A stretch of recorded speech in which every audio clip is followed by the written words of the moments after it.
Hello everybody. So I'm about to put a pretty small tire on a pretty small rim here, using the oven right here to pre-warm the tire and kind of expand the steel bead thread.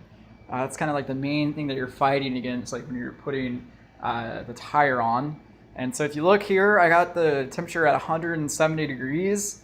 I'm not sure if you'd really want to go too much higher than that. I mean, out in the desert, a tire sits in the sun and the surface temp is probably getting a couple hundred degrees. So 170 degrees, I think is all right. And this is also an electric stove. I don't think you'd really want to do this with a propane or butane stove. The other thing too, when you put the tire in the oven, you want to make sure that it's not going to burn. It's not going to touch the heating element directly. And then I got the rim in the freezer cooling it down. So I was just able to get a P155/80R13 tire on, which the smaller a tire you have, the more difficult it is. And I just did P165/80R13s, and those were actually pretty easy. I could almost do it by hand, but this sucker was pretty difficult to do even with the temperature difference. So just before I do this, I'm going to try to do this quick. Just a few things I'm going to note. I'm just using dish soap to lubricate the tire and the rim before I put everything on.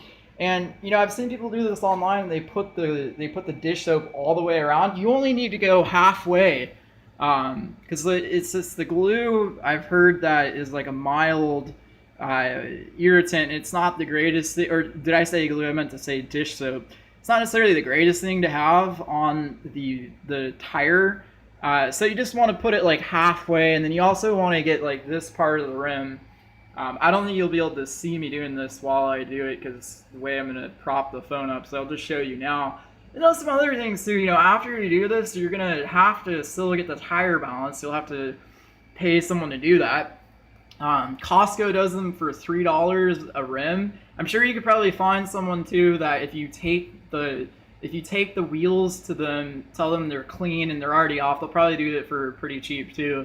But I went ahead and cut off all the little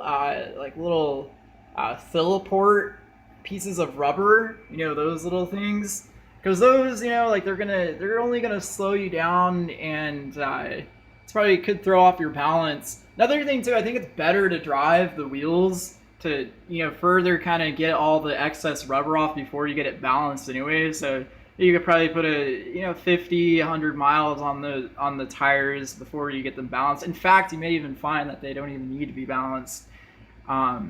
So another big thing here too is I cleaned the heck out of the rims before I brought them indoors, which is going to do another thing too. I mean, there was so much gunk that it probably would throw the tire off balance a little bit. It's going to lighten up it, make it look good. And also, I mean, you just don't want to be handling something like this indoors. This entire thing was black original, and I just used some simple green, and we have an outdoor